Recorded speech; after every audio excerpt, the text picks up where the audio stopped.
देखिए, जो पूरा स्वयंवर का हमारे यहाँ प्रावधान था, वो क्या था कि ऑटोनॉमी थी जो दुल्हन है, उसको अपने पति को चुनने की। अब हम ये कह रहे हैं कि हमारी जो हिंदू औरतें हैं, उनको कोई बेवकूफ बना सकता है। यानी हिंदू विमेन को विक्टिम बना के आप एक सियासत कर रहे हैं, उनको अनुशासित करने की, उनकी बॉडीज को कंट्रोल करने की। आप वायलेट कर रहे हैं राइट टू 40 आर्टिकल 14 अनुच्छेद 14 और अनुच्छेद 21 और अनुच्छेद 25। अगर कोई शादी के लिए धर्म परिवर्तन करे, ये भी उसकी चॉइस है। बिना किसी वजह के धर्म परिवर्तन करे, ये भी उसकी चॉइस है। यूपी गवर्नमेंट का इस ऑर्डिनेंस को लाना जो है, वो न्यायपालिका के प्रति भी एक डिसरिस्पेक्ट शो करता है।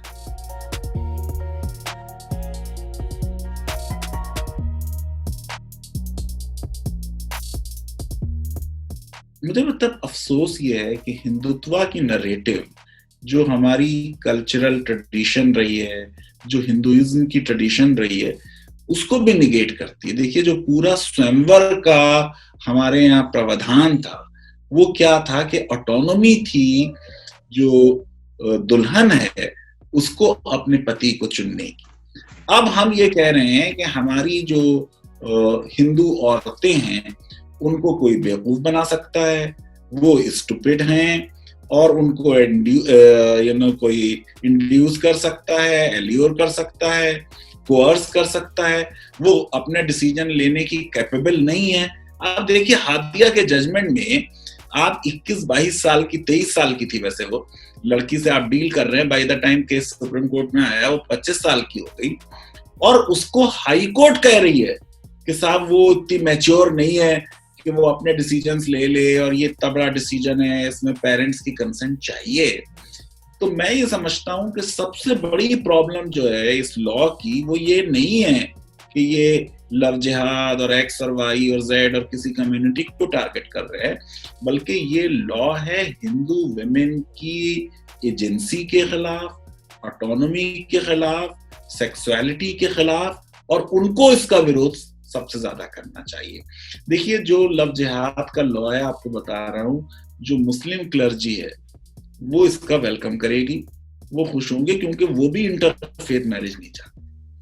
जो इधर के फंडामेंटलिस्ट हैं और उधर के फंडामेंटलिस्ट हैं, दोनों एक सेम पेज पे हैं। मैं आपको एग्जांपल दूं कि जो एंटी अबॉर्शन कैंपेन यूएस में चली और मूवमेंट चला, उसमें क्रिश्चियन क्लर्जी, मुस्लिम क्लर्जी, ज्यूइश क्लर्जी सब साथ थे। तो इंटरफेथ मैरिज जो है वो मुस्लिम उलेमा भी नहीं चाहते हैं। ये किसी और को, हिंदू वेमेन को डिसिप्लिन करने का राइट नहीं है। यानी हिंदू वेमेन को विक्टिम बना के आप एक सियासत कर रहे हैं, उनको अनुशासित करने की, उनकी बॉडीज को कंट्रोल करने की। जैसे हिंदू वेमेन की बॉडीज जो है वो हिंदू कम्युनिटी और खासतौर से हिंदू मर्द या एक राज्य जो टिल्ट कर रहा है एक खास रिलीजन की तरफ, वो उन्हें कंट्रोल करना चाहता है। तो ये तो बिल्कुल जो एक संविधान को दोबारा से लिखने के बराबर है। यहां एक व्यक्ति का अधिकार है जो उसको संविधान ने दिया है, और उसकी वो आजादी और स्वतंत्रता और स्वेच्छा, उसको लेने का अधिकार राज्य को बिल्कुल नहीं। धर्म परिवर्तन करना है तो आप जिला अधिकारी के यहाँ एप्लीकेशन देंगे 2 महीने पहले, और वो आपकी इंक्वायरीज करेंगे कि ब्लैकमेल तो नहीं किया गया, इंड्यूसमेंट तो नहीं है, कोअर्जन तो नहीं है, और तब आपको परमिशन मिलेगी तो आप धर्म परिवर्तन करेंगे। आप एक सेकुलर स्टेट हैं जहां में रिलीजन जो है वो एक प्राइवेट स्फेयर है। संविधान में जो आपका पार्ट 3 है, जो हमें मौलिक अधिकार देता है, उसमें सबसे खास बात यह है, और अंबेडकर ने इस बात को कहा कि हम इंडिविजुअल को यूनिट मानते हैं। यानी एक इंडिविजुअल कोई कार्य अगर करता है तो सोशल अप्रूवल की अब जरूरत नहीं है उसको। जो ये लॉज हैं आपके, ये ऐसा बता रहे हैं कि वो अपने पर्सनल डिसीजंस वही लेगा जिसको समाज जो है उनकी स्वीकृति दे। तो ये रीराइटिंग ऑफ संविधान हुआ। जब हमें समानता का अधिकार है, उसमें सुप्रीम कोर्ट ने कह दिया कि राइट अगेंस्ट आर्बिट्रेरीनेस है। इसका मतलब कोई भी लॉ आप ऐसा नहीं बनाएंगे जो आर्बिट्रेरी।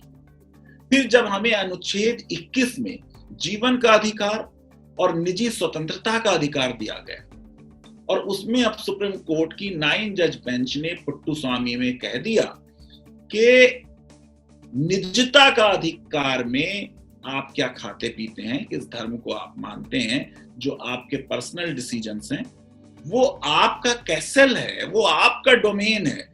उस डोमेन में राज्य को या किसी और को, समाज को भी बोलने का अधिकार नहीं है।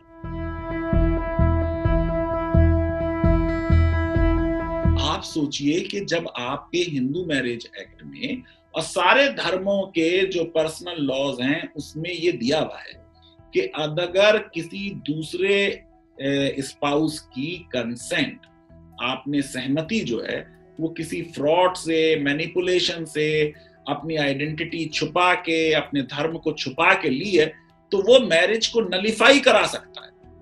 तो आपके लॉ में प्रावधान है ऑलरेडी, इंडियन पीनल कोड में भी ये प्रावधान है। तो एक नया लॉ बनाने जाना जो है, उस समय जिस समय देश इतनी बड़ी चुनौतियों से जूझ रहा है, वो भी एक ऑर्डिनेंस लाकर, अध्यादेश लाकर, मैं ये समझता हूं कि ये अध्यादेश की जो शक्तियां हैं उनका भी दुरुपयोग है।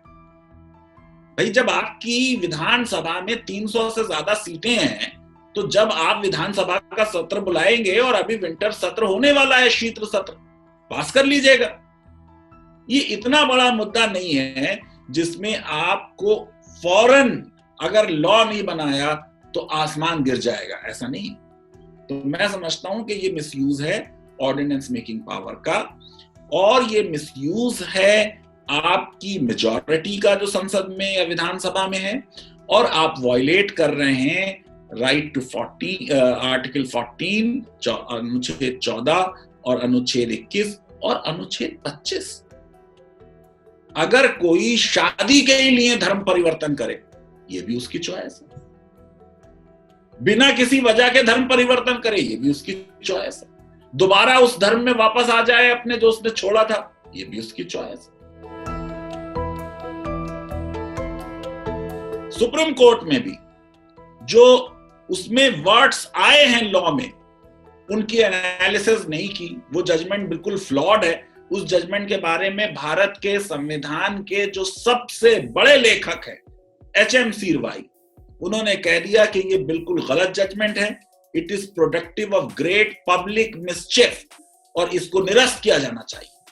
आज की सुप्रीम कोर्ट जब इन लॉस को देखेगी, अगर वो एग्जीक्यूटिव माइंडेड नहीं होगी, जैसा कि आज उनके ऊपर आरोप लग रहा है, तब वो इन लॉस को प्राइवेसी के जजमेंट के बाद देख रही होगी, PIL के बाद देख रही होगी, लिबरलाइजेशन ऑफ फंडामेंटल राइट्स के बाद इसको डिसाइड कर रही होगी। इसलिए मुझे ये लगता है कि अगर करेक्ट इंटरप्रिटेशन किया जाएगा तो इन लॉस को फिर असंवैधानिक माना जाना चाहिए। सिंगल जज का गलत जजमेंट था, जिसमें उन्होंने कह दिया कि कोई भी विवाह करने के लिए धर्म परिवर्तन नहीं कर सकता। उसको इलाहाबाद हाई कोर्ट की कुछ दिन पहले एक डिविजनल बेंच ने ओवर रूल कर दिया, और यह भी कह दिया कि इस सिंगल बेंच ने जो लॉ ले डाउन किया था वो गुड लॉ नहीं था। इनफैक्ट इलाहाबाद हाई कोर्ट के इन 2 जजेस की बेंच के जजमेंट के बाद यूपी गवर्नमेंट का इस ऑर्डिनेंस को लाना जो है, वो न्यायपालिका के प्रति भी एक डिसरिस्पेक्ट शो करता है। ये देखिए, वो ग्रुप और पार्टी है जो शाहबानों की ओवरटर्निंग पे हंगामा काटा था जी। बेसिकली आप एक डिविजनल बेंच के जजमेंट को ओवर रूल कर रहे हैं थ्रू एन ऑर्डिनेंस। आपको मालूम है कि किसी हाई कोर्ट या सुप्रीम कोर्ट के जजमेंट को अगर पार्लियामेंट को ओवरटर्न करना है, पृथ्वी कॉटन्स का केस है, तो आपको उसका बेसिस रिमूव करना पड़ेगा। ऑर्डिनेंस से आप बेसिस नहीं रिमूव कर रहे हैं, आप एक लॉ ला रहे हैं जो एक रिसेंट जजमेंट सुप्रीम कोर्ट का है हादिया का, उसके विरुद्ध है, जो प्राइवेसी का एक 9 जज बेंच का जजमेंट है उसके विरुद्ध है, जो आपकी अपनी हाई कोर्ट का 5 दिन पहले दिया हुआ जजमेंट है उसके विरुद्ध है।